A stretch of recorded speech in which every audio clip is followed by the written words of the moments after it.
Hello, BookTube. I've got some mail for you today. A beautiful, warm, blue sky September day.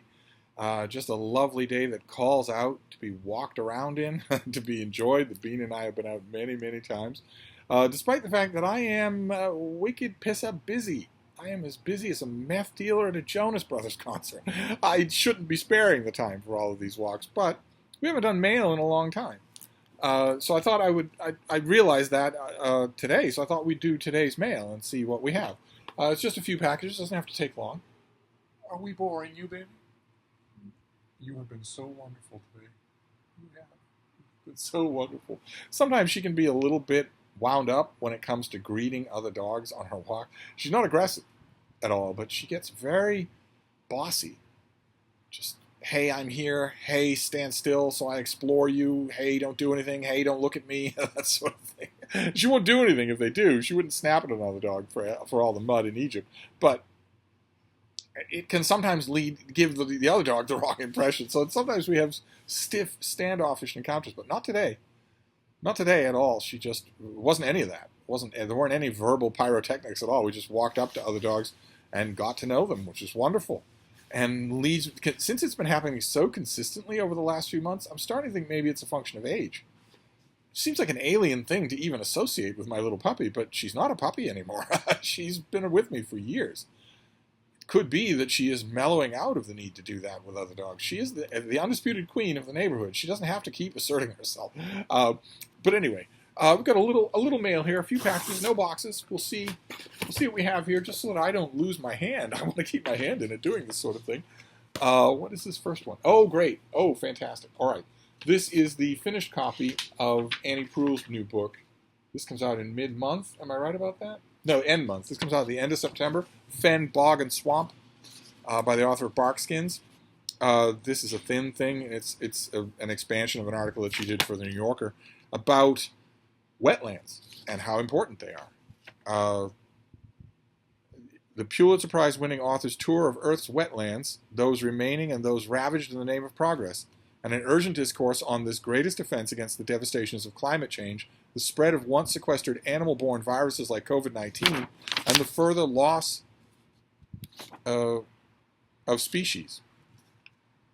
This is her second work of nonfiction. What was her first work of nonfiction? It's a broad account of peatland-related natural history, botany, and geology, illustrative of the author's intense concerns and curiosity about wetlands and their critical role in ecological balance and humanity's destructive relationship with them for millennia in the interest of development and agriculture. Well, that's great. I'm glad to have a finished copy of this, although I'm reviewing this, and ordinarily I want a finished copy because the finished copy is where you can check up on the index and the footnotes and all that. That isn't really necessary in this case. This is extremely heartfelt and poetic. I didn't need to wait for the finished copy, and I'm glad I have it anyway. Great. And then this next one is also thin. Fen, Bog, and Swamp is thin but really good, but thin is still to be frowned upon for Steve. He likes doorstopper books. Okay, what have we got here? Okay, this comes out in January, so I don't have to think about it right away. And it also is a very thin book. It's Natalie Koch, and it's Arid Empire, The Entangled Fates of Arizona and Arabia. In 1856, a caravan of 33 camels arrived in Indianola, Texas, led by Hajid Ali, a Syrian cameleer who the Americans called High Jolly. The U.S. government hoped that this camel corps could help the Army secure the new southwest swath of the country just wrestled from Mexico. Though the dream of a camel corps, and sadly the camels themselves, died, the idea of drawing on expertise and practices from the desert countries of the Middle East did not. And in this book, the author demonstrates that the exchange of colonial technologies between the Arabian Peninsula and the United States over the last 2 centuries, from date palm farming and desert agriculture to the utopian sci-fi dreams of Biosphere 2 and Frank Herbert's Dune, bound the two regions together, first solidifying the colonization of the U.S. West and eventually the reach of American power into the Middle East. Okay. All right, so this is 200 pages soaking wet. It's going to be $26, and it comes out in mid-January. Interesting. It's an exchange of cultures. That's what it's about. Okay.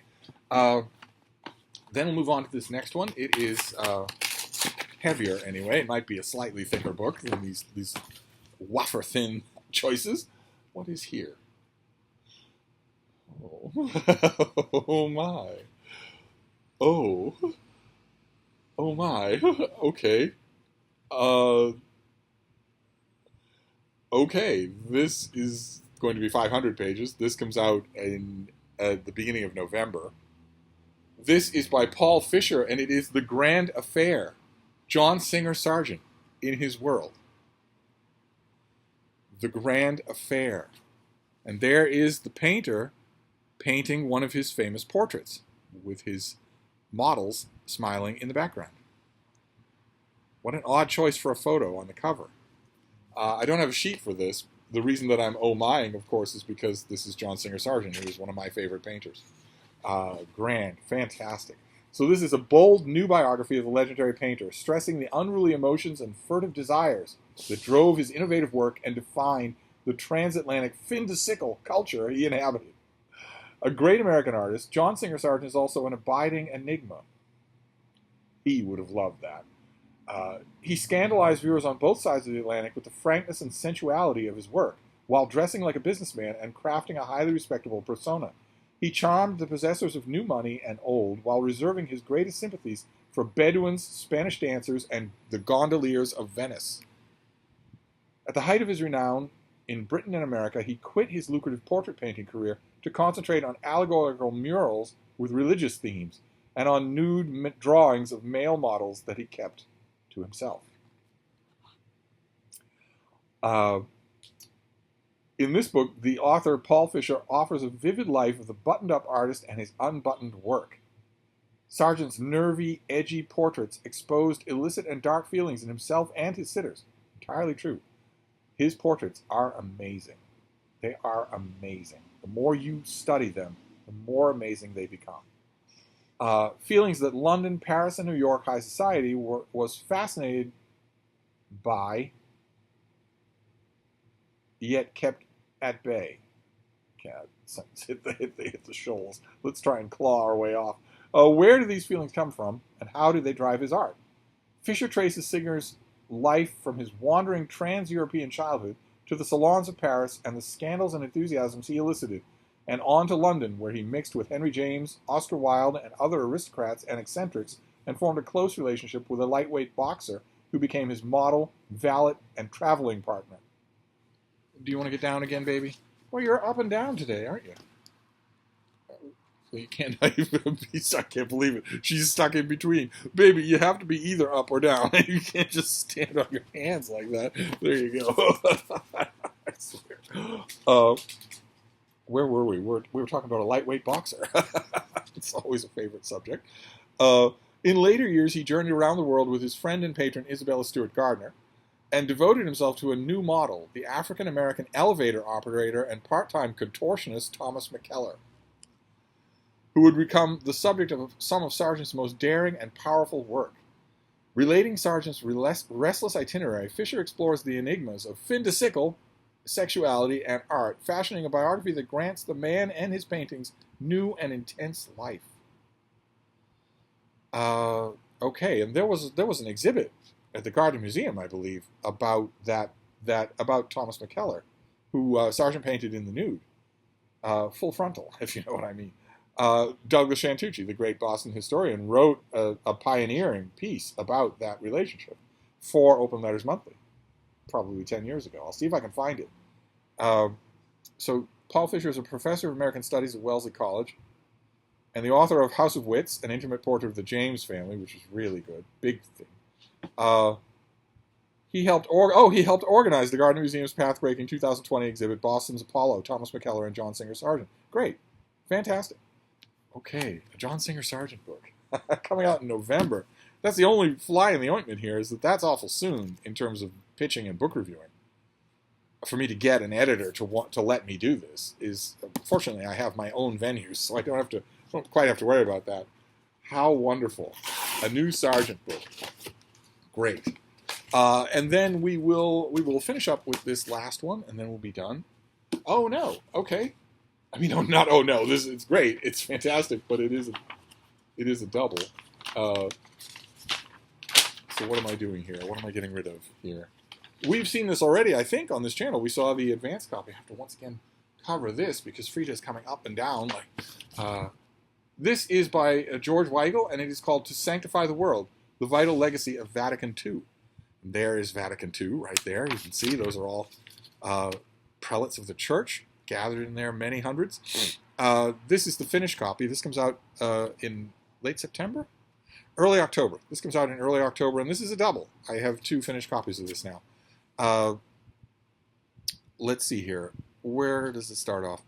The Second Ecumenical Council of the Vatican, Vatican II, was the most important event in Catholic history since the 16th century Council of Trent reckoned with the Protestant Reformation that had shattered Christendom. Called by Pope John the 23rd, yay! Now there was a pope. On Venus have we got a rabbi. Now there was a pope. To address the civilizational crisis that had led to the 2 world wars, the council was intended to launch a new era of Christ-centered and evangelical Christian Catholic vitality in the modern world. But today, 60 years after its opening on October 11th, 1962, Vatican II's meaning remains sharply contested, and in some respects, its promise remains unfulfilled. In this book, world-renowned Catholic scholar George Weigel brings over 30 years' experience of global Catholic affairs to this fresh and compelling analysis of the Council. In a groundbreaking examination of modern Catholic history, he explains how to understand Vatican II, why it was necessary, what it taught, and why implementing its teachings was so controversial and difficult. And in between the time when we got the advanced copy of this and now, I have read this book, and it is terrific. Absolutely terrific. It's out in early October, so its pitching window is long closed, and pitching this thing would be an art in itself. Fortunately, I can write about it, as I mentioned, on my own. And I will, because it's well worth. If you're interested in the Catholic faith, or if you yourself are a Catholic or interested in church history, it's well worth your time to read. So that's fantastic. Just great. Okay, so we got 2 finished copies and 2 advanced copies. We have To Sanctify the World, about Vatican II. We have The Grand Affair, a big new biography of John Singer Sargent. So we got Vatican II, and we got Wetlands, which includes salt marshes, which makes Fen, Bog, and Swamp a Steve book. We got a John Singer Sargent book, which is a Steve book. We got a Vatican II book, which is a Steve book. And we also got Arid Empire, the cultural exchange between America and the Middle East, but also between Arizona and Arabia, which I'm getting. I mean, I won't read this now. I won't read this until next year. But just from the description, I have a feeling that I'm going to wish that it were 10 times as long. But not a bad mail haul. There are 2 finished copies, 2 advanced copies, and a double, which I can give to one of you. So great. There is the mail, and as you can see, the bean is up and about. She's not on her perch looking out at her kingdom, which means it's probably time for us to take yet another one of the aforementioned walks, even though I have a huge amount of work to do. Fortunately,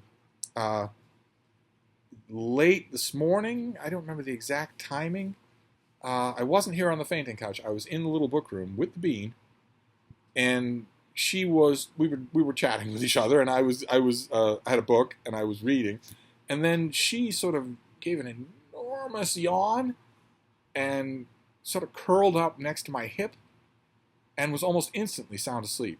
And for some reason, it affected me, and I myself fell asleep. I napped, in other words. I feel soiled even saying it. I napped. So I doubt that I will be sleeping tonight. I think probably I will just read instead tonight. And also write. So I have plenty of time. I can indulge the little bean in yet another stroll about the neighborhood. Especially if she's not being, Otto von Bismarck with all the other dogs that we meet. So that's some mail for today. No idea if that was of interest to you, but I will wrap this up for now, and I will be back. Thank you, Boku.